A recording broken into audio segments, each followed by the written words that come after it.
नमस्कार दोस्तों, मैं बी.एस. रोशी आप सभी लोगों का हार्दिक स्वागत करता हूँ मेरी कक्षा 10वीं में। हम लोगों ने हमारी कविता बरस ही झलक का पहला हिस्सा देख लिया था। अब हम लोग हमारी इस कविता का उर्वरित हिस्सा जो है उसे हम देखने वाले हैं। पिछले तासिका हम लोगों ने एक चौपाई और एक दोहे के जरिए कविता की जानकारी ली थी। अब हम देखने जा रहे हैं अगली जो चौपाई है उसके बारे में। दादुर धुनी चहु दिशा सुहाई, वेद पटही जनु बटु समुदाय। तो दादुर का मतलब होता है मेंढक, सुनी मतलब सुनना, चहु मतलब चारों ओर। जब बरसात का मौसम आता है तो बरसात के मौसम के वक्त जो मेंढक होते हैं, मेंढक किसी पानी की जगह पर या पानी वाले हिस्से में आ जाते हैं और वे शोर करते हैं, आवाज करते हैं। कवि को उनकी आवाज सुनकर ऐसा प्रतीत होता है मानो जिस तरीके से किसी साधु के आश्रम में कई सारे जो साधक है एक साथ बैठकर वेदों का पाठ कर रहे हैं, वेदों का उच्चारण कर रहे हैं, या ऐसा उन्हें बोध होता है, ऐसा उन्हें लगता है। नव पल्लव भय विपट अनेका, साधक मन जस मिले विवेका। नव पल्लव भय बिटप अनेका, बिटप का मतलब होता है वृक्ष, पल्लव का मतलब होता है नए कोपले। जिस तरीके से वृक्ष के सारे पत्ते झड़ जाते हैं और जब उसके नए पत्ते आते हैं तो उन नए पत्तों की वजह से जो वृक्ष होता है फिर से सुशोभित हो जाता है, सुंदर लगता है। उसी तरीके से साधना करने वाला जो व्यक्ति होता है उस व्यक्ति के मन को जो आनंद मिलता है साधना कर कर वो अलग ही होता है, ऐसा यहाँ पर कवि कहना चाहते हैं। यानी साधना करने वाले व्यक्ति को के मन को ज्ञान प्राप्त होकर वह प्रफुल्लित हो जाता है, आनंदित हो जाता है, ऐसा उनका कहना है। खोजत अर्क जवास पात बिनु उभय, जसु सुराज खल उदय मह कवे। खोजत कहु कतहु मिले नहीं दूरी, करई क्रोध जिमि धर्म ही दरी।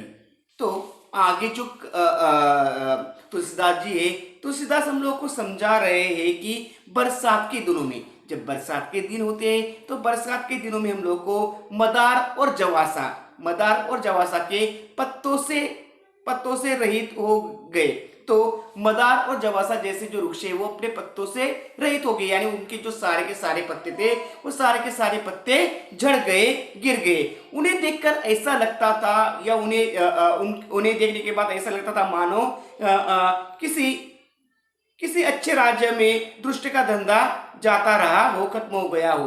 तो कई बार बरसात के दिन में जो जवासा और बदास नाम के जो वृक्ष उनके पत्ते चले जाते हैं, लेकिन बाद में जब वो पत्ते वापस आ जाते हैं तो वो उस वृक्ष को फिर से वही रूप प्राप्त हो जाता है। उस दृश्य को देखकर तुलसीदास को ऐसा लगता है मानो किसी दुष्ट राजा, जो राजा अपनी प्रजा को अपनी संतान या अपना न मानते हुए उसे दुख और दर्द ही देता है, मानो उसके कार्यकलाप या उसका शासन उस पर खत्म हो गया हो, ऐसा उन्हें प्रतीत होता है। उसी तरीके से आगे की दो पंक्ति है, जैसे कि खोजत कथु मिले न दूरी, करई क्रोध जिमि धर्म ही दूरी। तो आगे हम लोगों को तुलसीदास जी कहने का प्रयास कर रहे हैं कि धूल खोजने, जब बरसात आती है तो बरसात की बूंदों की वजह से जो उड़ने वाली धूल होती है, मिट्टी होती है, वो जमीन पर बैठ जाती है। आप उसे ढूंढने का प्रयास करो लेकिन वो आपको दिख नहीं पाती है। लेकिन जैसे ही गर्मियों के सीजन आ जाते हैं, गर्मी का मौसम आ जाता है, जो पार्टिकल्स होते हैं मिट्टी के वो हवा में उड़ते हुए हमें दिखाई देते हैं, लेकिन बरसात में वो चुप जाते हैं बरसात के पानी की वजह से। उन्हें देखकर उन्हें ऐसा लगता है जैसे जैसे कि क्रोध धर्म को दूर करता है, उसी तरह वर्षा धूल को नष्ट कर देती है। जिस तरीके से क्रोध को, अन्याय को धर्म नष्ट कर देता है, उसी तरीके से बरसात के पानी की वजह से जो धूल होती है, धूल नष्ट हो जाती है, ऐसा उनका कहना है या मानना है। आगे तुलसीदास जी हम लोग को समझाते हैं, ससी संपन्न सोहो मिहि कैसी, उपकारी के संपत्ति जैसी। निशीत मदन खद्योत बिराजा, जनु दम्बिंद कर मिला समाजा। आगे हम लोगों को तुलसीदास जी समझाते हुए कहते हैं कि अनाज से युक्त लहलाती हुई जो हरी भरी खेती हम लोग देखते हैं, तो उसकी वजह से पृथ्वी होती है, पृथ्वी कुछ इस प्रकार शोभायान हो जाती है। यानी जब जो हरी भरी मतलब फसल होती है, उस फसल को देखने के बाद जो धरती है, जो जमीन होती है, उसे एक तरीके से शोभा मिल जाती है, वो खूबसूरत हम लोगों को दिखने लगती है। जैसे कि उसी तरीके से हमने जिस तरीके से उपकार करने वाले व्यक्ति की वजह से यह जो पूरी सृष्टि है ये शोभामान हो जाती है। यानी हमारी दुनिया में ऐसे कई सारे लोग हैं जो दूसरों का सुख दुख समझते हैं, उनकी मदद करते हैं। हाँ, जैसे कि कोविड-19 के इस माहौल में भी कई सारे लोगों ने अपनी जान की परवाह न करते हुए दूसरों की सहायता की, दूसरों की मदद की। तो उपकारी लोगों की वजह से इस धरती जो है ये शोभामान हो गई है, वो बड़ी अच्छी लगने लगी है, ऐसा उनका कहना है। निशितम घन खद्योत बिराजा जनु दम्बिंद कर मिला समाजा। तो आगे तुलसीदास जी हम लोग को कहते हैं कि जब अंधेरी रात में जुगनू हमें चमकते हुए चारों ओर दिखाई देते हैं, तो उनके समूह को देखने के बाद ऐसा लगता है मानो घमंडी लोगों का समूह बाहर निकल आए हो। जुगनुओं को लगता है कि उनके छोटे से प्रकाश से वो इस रात की अंधियारों को दूर कर सकते हैं। उसी तरीके से घमंडी लोगों को लगता है कि उनके पास जो ज्ञान है, उनके पास जो पैसा है, वो दूसरे के पास नहीं होता है, लेकिन ऐसा बिल्कुल नहीं होता है। आगे, कृषि निर्वाही चतुर किसाना जिमि बुध तजही मोह मद माना देखी अथ चक्रबाग खग नाही कलही पाई जिमि धर्म पराही।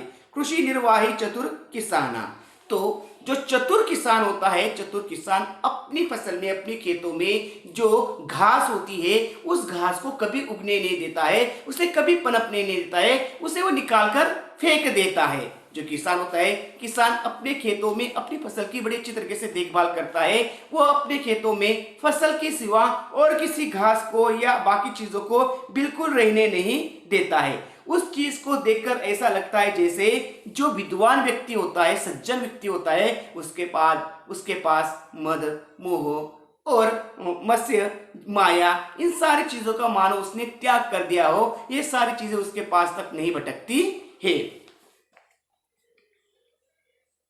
देखिए चक्रबाग खग नाही कलही पाई जिमी पर्व पराई। चक्रबाग, चक्रबाग मतलब एक तरह का पक्षी, खग का मतलब होता है पक्षी। तो बरसात के दिनों में चक्रबाग पक्षी कहीं नहीं दिखाई दे रहे हैं। इससे ऐसा लग रहा है, इस दृश्य को देखकर ऐसा लग रहा है जैसे कलयुग में धर्म पलायन कर गया हो।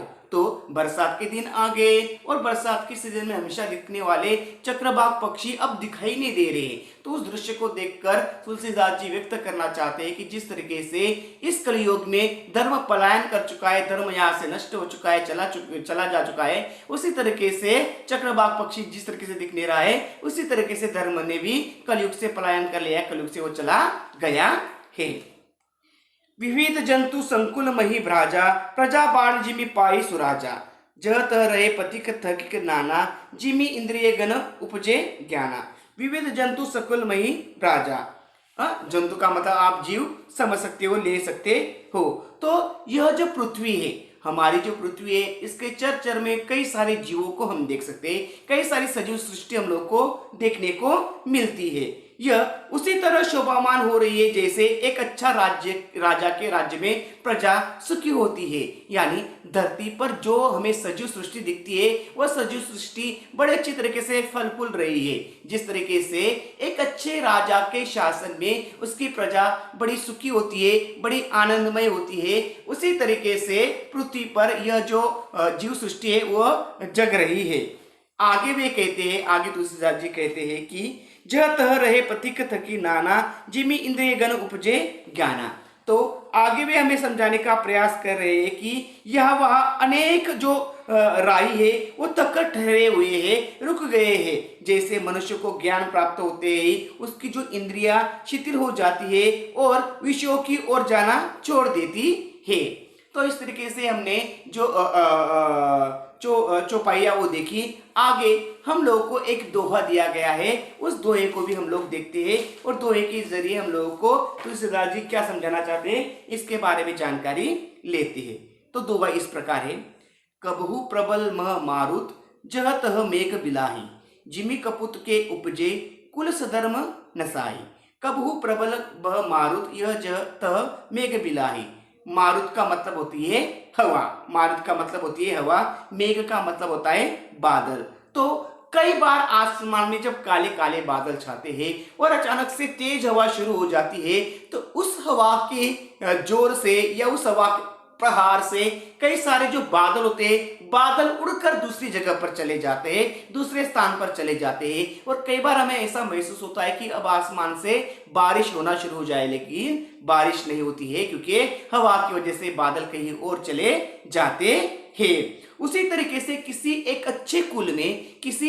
अच्छे कुल में कुपुत का जन्म हो जाता है, कोई दुष्ट व्यक्ति जन्म ले लेता है, तो उस कुल की जो सधर्म या जो मर्यादा है वो नष्ट हो जाती है, ऐसा कहा जाता है। यानी जिस कुल ने अपने दम पर अच्छे कार्य से या अच्छे स्वभाव से जो इज्जत पाई होती है, वह इज्जत एक कुपुत की वजह से पूरी तरीके से नष्ट हो जाती है, चली जाती है। कबहु दिवस मह निबिड़ गतम, कबहु प्रगट पतन, बिन सही उपजय ज्ञान जिमी, पाई कुसंग सुंग। कबही दिवस मह निबिंडतम, कबहु प्रकट पतन। तो आगे हम लोगों को तुलसीदास जी कहना चाहते हैं कि कभी कभी बादलों की वजह से, कभी कभी इसमें थोड़े से अर्थ हम लोग यहाँ पर देख लेते हैं कि कभी हम लोग को क्या कहना चाहते हैं कि तो कभी कभी बादलों के कारण, काले बादलों के कारण सूरज की जो रोशनी होती है वो रोशनी छुप जाती है। लेकिन क्या वो काले बादल हमेशा के लिए सूरज की रोशनी को छुपा सकते हैं क्या?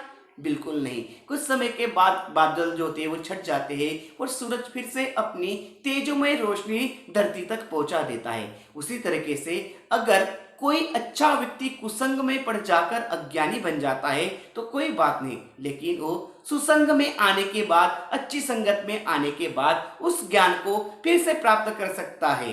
तो इस तरीके से दोहे के जरिए हम लोगों को तुलसीदास जी ने कई सारी अच्छी बातें सिखाने का प्रयास की गई है। तो आप भी लोग इसमें दी गई जो विशेषताएं हैं, इंसान को प्रेरित करने वाली बातें हैं, इनका अपने जीवन में संग्रह कीजिए और एक अच्छे इंसान के तरह इस दुनिया में अपना परिचय दीजिए। धन्यवाद।